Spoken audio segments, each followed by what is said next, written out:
Tonight on And Another Thing About Tartan, we are delighted to welcome Lewis Maclean, Managing Director of Maclean's Highland Bakery, who have been delivering a range of delicious shortbreads, biscuits and oatcakes to their customers since 1978. The company's success stems from their tradition of artisans, growing the company over 4 generations. Join us as Lewis takes us on a journey of their master bakers, as well as sharing the family pride in their Maclean heritage. So thanks for joining me today, Lewis. First of all, could you tell us a bit about yourself? Did you have a traditional Scottish childhood, and were you always kind of destined to follow in the footsteps of your family filled with Scottish bakers? Yeah, I suppose I've had a... All right, I'll tell you a little bit about me, sorry, first. Yeah. So, as a kid, I was brought up on the island of Lewis, and as a kid, I hated my name. Right. But the older I get, I just love my name, because it was probably quite a common name on the island, and I wanted to be different. And but so when we moved to Forres, I actually love my name because I was from Lewis, and but so like I said, from the Outer Hebrides there, and different way of life altogether. And I always tell this story that we were brought up Sunday, nothing happens. So and they tie the swings up, and I can remember as a kid. So as a kid, we would go to church, and then my dad would take us to, say, my uncle who had a farm, and we were in the back of the car, and we passed somebody cycling on a bike, and I remember just thinking to myself, cycling on a Sunday, that is so evil. It's just, whereas now I'm not religious at all, and Sunday to me is a great family day, and I'll cycle 50 miles on a Sunday. How times have changed. Yeah, so and whilst I like the island of Lewis, I can never see me living there. I just really enjoy it on the mainland. Yeah. So I would have left when I was 13, and I just love the freedom to drive to Glasgow, drive to Edinburgh, come back the same day or the next day, even stay over. So that's a little bit about me. And my dad, he was a partner in a bakery over there, the Stag Bakery. So probably at the age of 10, just wouldn't do it nowadays. Myself, my brother, and my sister, we went into work a night shift for my dad. Starting from the age. Totally. And so another famous story was, so after that, one night I just thought, I want to go down and work with my dad, and I left with my mum without telling her. So like midnight. Say you started at 10 o'clock at night, and I was waiting for him outside. And so I always wanted, funnily enough, I wanted to be a baker, but for some reason I had it in my head. I was wanting to join the army and do an apprenticeship in the army. And then when I saw say holidays, I'd be working. So my brother was older than me, so I'd go into the bakery. So I was the message boy. So, but and I'd work in the bakery on Saturday and Sundays, and then when I started working with my brother and my dad, I thought, those two don't have a bloody clue. I'll have to start. I'll just have to start. But and again, I was lucky. So I feel I had a great, so I wasn't great at school. I was a bit of a jack of a lad, and but I was good with figures. So I left when I was 16, and probably even then I left 2 weeks early just didn't like school. I famously got put out of food and nutrition, so that always makes me smile. Quite a funny story coming from a baker. So after a couple of years, my mum turned around to me and she says, "I think you should go to college." And I went, "Mum, I know everything. I don't need to go to college." And so I went to day release in Inverness, and the first couple of days I thought, oh, I don't know anything. I don't know everything.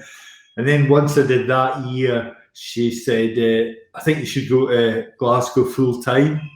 And I thought, I don't need to go to Glasgow. I know everything. And same again, it was a learning curve. And but I think that really, I suppose I knew what I was doing, but I didn't know why, and college gave me that, and I loved college. And so at college, it would have been the first time I was ever a teacher's pet or a sook, I was, so again, I was in a bed sit in Glasgow, and all I had was a radio.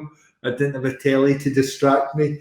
So I virtually swatted the whole time and did night school and all sorts, and I did tests, and if I didn't get over 90%, everybody was saying, "Oh, what's wrong?" So, sorry, I went on. Oh, very interesting.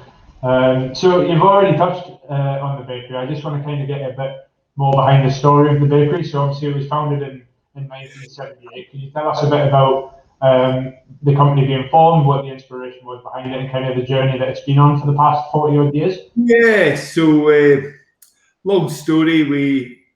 We actually knew a couple from Forres who would come to holiday with their family in Stornoway. So we saw the advert, and everybody went across, bar me, because I still had to go to school. And they came back, they said they loved it. So we moved to Forres. So very typical family bakery. So there was a shop with the bakery behind it and a flat above it. Mm-hmm. So we stayed in that flat, and the bakery got bigger. So we did really well. So family above. So there was my brother, my sister, my mum and dad. So all 5 of us worked in the bakery. And well, when I say the bakery, my mum would work in the shop, and the rest of us were in the bakery. And then my sister, she fell in love with another local baker who had a business in Findorn. So so she left the business for a while because she had 2 children and all sorts, and then she didn't really fancy coming back to the bakery. But in the meantime, we just steadily got bigger, and we started supplying the cooperatives as well. And then who else? And then probably William Lowe's. So that was us making stuff locally, and then and selling in our own shops. And then we actually we opened a second shop in Forres. And the day we opened, it was announced that the Forres bypass was going to be starting, and we were all thinking, oh my God, what have we done? What have we done here? But to be honest, the bypass probably made us busier, made the high street more user friendly. So then the probably important bit for us was when William Lowe's got bought by Tesco's, and our sales just went. And then I suppose then Tesco said they were going to open an in-store bakery, and again we kind of went, oh, yeah, this is terrible. And so that's when we started looking at doing biscuits. And so we opened a small bakery down in the industrial estate to make the biscuits. And eventually, to be honest, we actually only got bigger with Tesco's. Nothing really changed. So in the end, we built this new bakery and had all the production under one site. Good. So, okay. Yeah, it's been quite a journey. Yeah, and so now we do. Prior to COVID, we'd be turning over 3.5 million. 500,000 of that would be biscuit exports, and then another 1 million would be in the UK, and we're almost in 3 sections. So we've got our shops. So we've got 4 shops just now. So they'll take in just over 1 million. Then we do wholesale. So we supply the likes of Tesco's, Sainsbury's, Morrison's. I'm saying that there's only 2 Morrison's and there's only 1 Sainsbury's, and Tesco's locally, with just morning goods. And so that's say £1 million, and then the biscuits is where I see the future. That's kind of where we'll go. We'll still keep our shops because COVID proved that we need shops. So so it's an interesting journey. And sorry. No, that's fine. So just on that, you've said that you see your future in biscuits. I just wanted to touch more on your product, sort of where you get the inspiration from, and do you have any exciting projects on the horizon, if you're allowed to tell us? To be honest, lots happening. So I'm 56 this year. So I've got a plan that when I get to 60, I want to take it easy, and I'm probably stupid with the hours I work, as in I'm getting involved in too many things. So I'm really quite pleased that I've got my son and my daughter now in the business. I originally told them both to go away until they're 30 and to experience other things rather than. And so my son, he came back when he was 29, and he didn't come back to come into the business, just came back to sort of in between jobs, and it just worked out really well. And so he's presently the technical manager, and the plan would be him to move into a more ops role, like an operations. And I've also got one of my other daughters. She's in the business just now, but she really just qualified from university and COVID came along. So, I'm still very keen for her to go away and just experience working in another domain. So that's happening in the background. But as a business, we do quite a lot of product. So when we first went into biscuits, we went under the name Land & Macbeth Biscuits. Okay. And our intention was not really to do shortbread, because lots of companies doing shortbread, and Land & Macbeth. So we've got the witches from Macbeth's hillocks, just 3 or 4 miles from here, and there's a thing known as Sweno Stone that I actually had in Forest that I had in the front of the packets, but it got really confusing. So people were coming to me at trade shows saying, "Oh, Land & Macbeth Biscuits, you must be from Pitlochry." No. And so after about 3 or 4 years, we moved. I can remember where I was in the A9. I was driving, and I remember thinking, it's really doing my head in, Land & Macbeth Biscuits, the confusion. And then I thought, what if we just call it Maclean's Highland Bakery? So, and that's kind of what we kind of went into shortbread then a little bit, and oat cake. So we do really well with both now. And so if you go into Lidl supermarkets, it's our mini oat cakes. I think it might say in the maybe it doesn't say in the packaging, but it's our mini oat cakes. But so the thing that I'm now doing, I'm looking at doing crackers. So because I feel every baker in Scotland makes oat cakes and shortbread, so I want to be the king of the north. With crackers.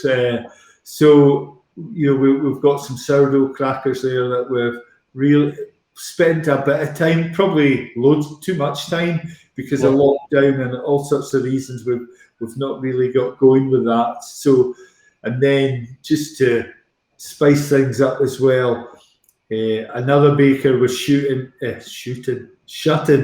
his a free from site. So I keep using the phrase gluten free, but it's a free from site that doesn't have any allergens at all. So we've actually just rented the old unit that we used to use for biscuits. So we've re-rented that from the council, and we're going to start making free from products, be it, I don't want to say oatcakes because I think oatcakes, people think of beer mats, you know. So, you know, I'm looking at doing some exciting free from products. So that quite a bit going on. Yeah. Good. I just want to touch on the point that you made about the name change and how you kind of incorporated the Highland into your business name. Do you think that had a big impact on your customer base, both kind of in the UK and international, whether you have international customers? It's funny. I think most countries have a place that they would call Highlands, you know.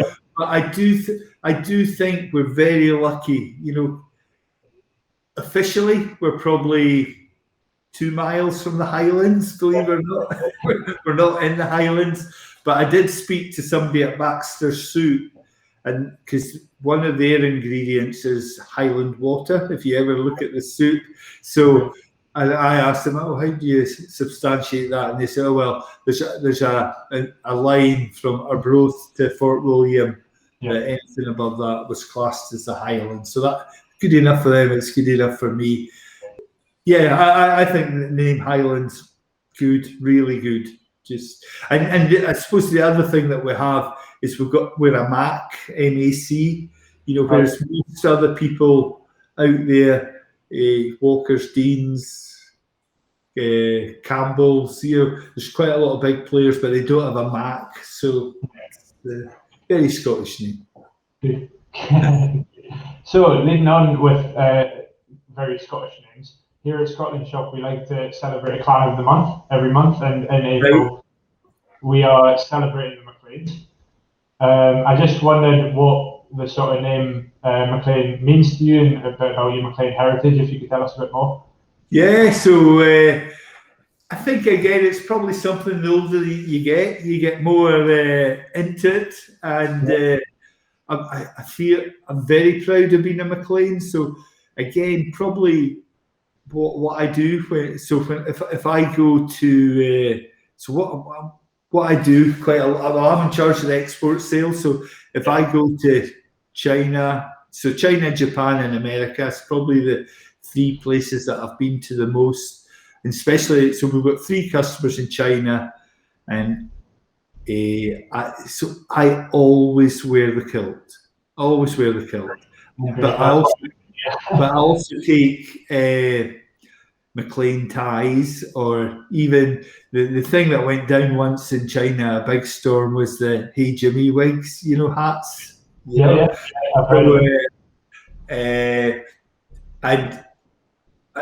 there was a showcase Scotland. So Scotland Food and Drink did a big meet the buyer event.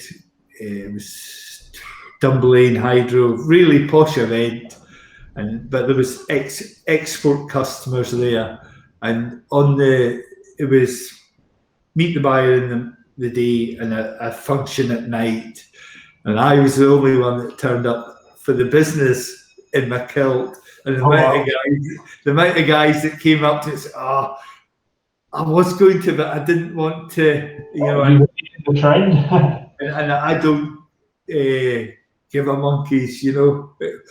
So when I go to China, I don't wear a kilt on the plane or going to the hotel, but any function, I've got my kilt on, and I'm always giving wee gifts to members of staff or that, you know, and they love it. And so, and I'm quite fortunate. I've got 2 kilts. So I've got the Maclean Hunting, which is a green one, also worn by Sean Connery, or was worn, because his mother was a Maclean. So I always tell people that. But I also have a red one, which I got married in. And I've probably but I last wore the red one 5 years ago, and then I put on some weight. But so I would hope. I think I could get into my red one now because I've got fit again. So, and just totally digression. For my 50th birthday, I did an Ironman. I don't know if you know what that is. So yeah, it's quite an event. Yeah, so that's what I did for my 50th birthday. And just before then, I remember I was able to put my red kilt on. So I always joke to people, if you see me in my red kilt, I'm slim. And my green one, that's my kind of fallback one. But no, really proud of the name. So you actually answered my next question about the kind of variants of the tartan that you had. I just wondered whether you had a favorite variant of the tartan. You touched on the your red tartan. I just wondering which was your favorite. The green one. The green one. Yeah, I actually wore the Maclean tie today. Oh yeah, sorry. Aye, that's a hunted. Yeah. So since you answered my last question, I just wanted to ask about your product sort of packaging. I know you had tartan on some of the packaging of your products. What was the kind of story behind that? So one of the other reasons for going for Land and Macbeth was we were trying to stay away from tartan. But we quickly realised if it's tartan, it sells. People are buying Scottish products. They want it to look Scottish. There we go. I don't know. That's my new tin. So it's Scotland sells. And I think I should tell you the first trade show I ever did, and I could not get over how many people would walk past and say, "Oh, Scotland, love it, absolutely love it." And I remember thinking, if you bear in mind it was in January, I'm thinking, well, everybody looked miserable at Aberdeen Airport yesterday at 5:30 in the morning when the snows. But there is such Scotland, and I think it's down to whiskey. We have a great reputation, fantastic, and we are treated so well everywhere, just because we're Scottish, So I think so. Going back to your question, we do put tartan on our everything, but we try not to be too tartan, if that makes sense. A touch of tartan, a classy touch of tartan. So you already touched upon the fact that your bakery has 4 shops across Scotland. I just wondered a bit about your customers and kind of where your customers come from. Do you have any favourite customer stories that you've had across the years, maybe within the UK or customers from abroad? I think probably my favorite. So one of my favorite customer stories is. So I always say to my export customers, if you get yourself to Inverness or Aberdeen Airport, I'll take care of you. And one of the first was a boy, David Toe from Shanghai, and I picked him up from Aberdeen Airport, took him to Forres, and after David, I know if I can get a customer to visit me in Forres, I've got him for life, and because, so if I get a customer, we'll have a day's business in the bakery and looking at products and coming to agreement. But then in the afternoon, I usually take them either sometimes they want to go to Johnston's Woolen Mill, which is 10 miles away. And then I would sometimes take them to Macallan Distillery, where they might get a VIP tour. And then experience. And then I take them up to the top of the Cairngorms and they'll see snow for the first time. And then there's actually a really nice drive from Aviemore into Inverness. Right. And if I've got time, we'll maybe go to Loch Ness. If not, we'll just come back. And just by experiencing that, they get it that we're a family business in the north of Scotland. But I can remember, so David, when I took him back to Aberdeen Airport, and all he said the whole journey was, wow, that's beautiful. Can I stop the car? Can I take a photo? You know, and then I had to sort of, right enough. You know, when you look left and right, it's absolutely beautiful. So you know that it makes you maybe appreciate more. And I can always remember, just digressing again, going through Shanghai in the speed train, and there'd be 2 blocks of flats, and in the size of a football pitch. So if you can imagine a football pitch with 2 big blocks of flats, and that would be the population of Forres, you know, and you know, and it's for miles, you know. So yeah, customers. I'm just trying to think if I've had in.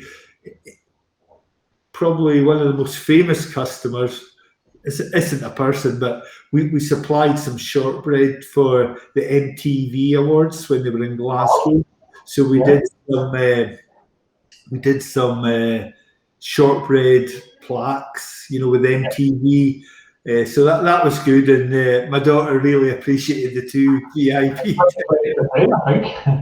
So bringing the questions kind of to more modern times and the pandemic that we find ourselves in, how has this sort of affected your business? Have people been eating more biscuits?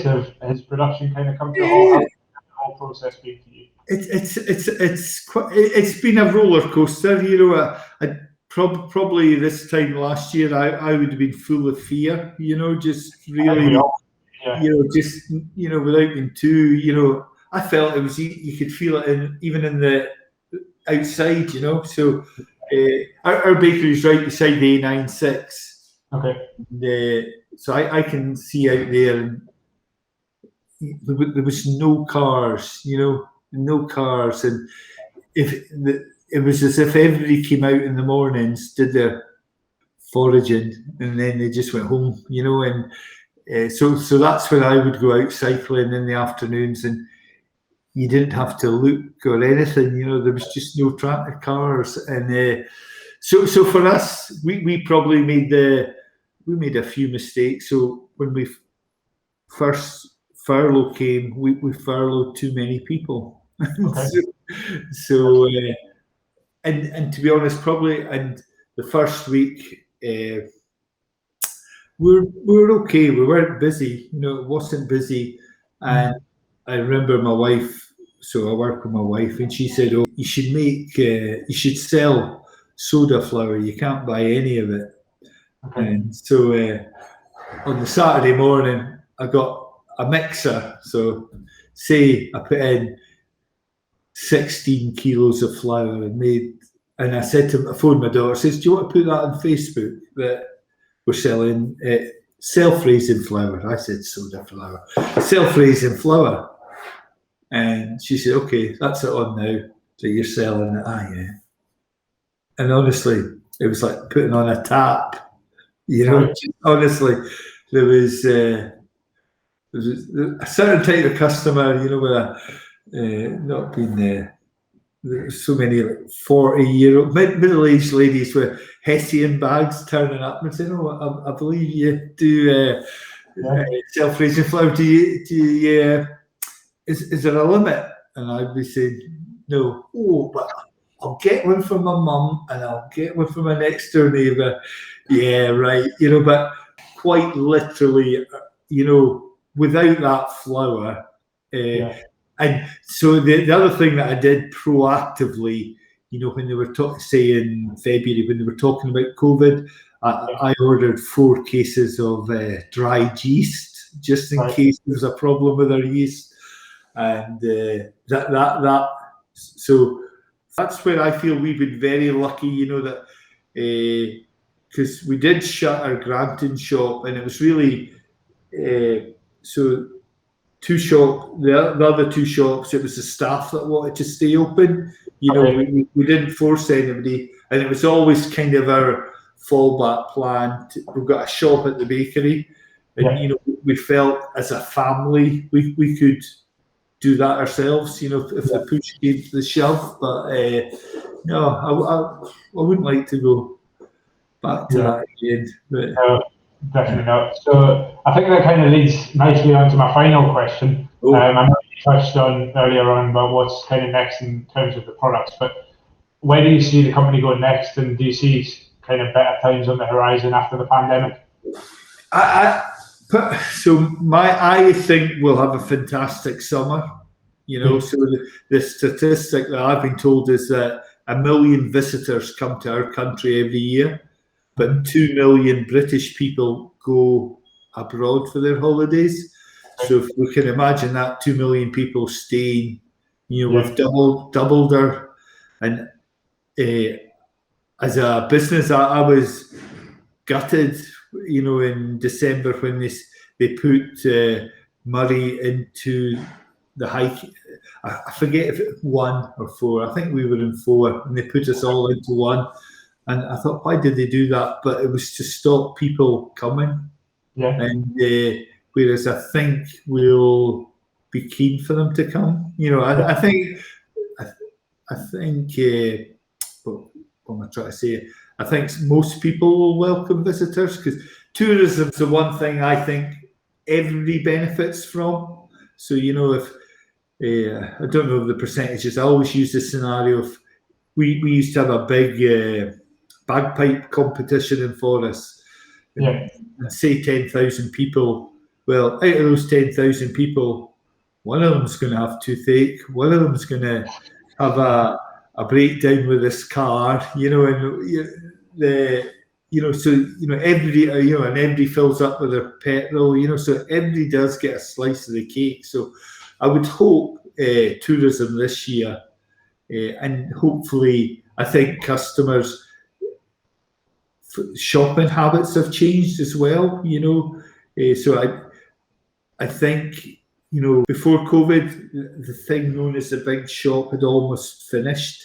People would go to the supermarket every day, whereas now I think they do have a big shop and then just go to the local shops. So, our shops are doing well. So hopefully that continues, but but I do think it'll take a while, So, well, that's the end of my questions. Okay.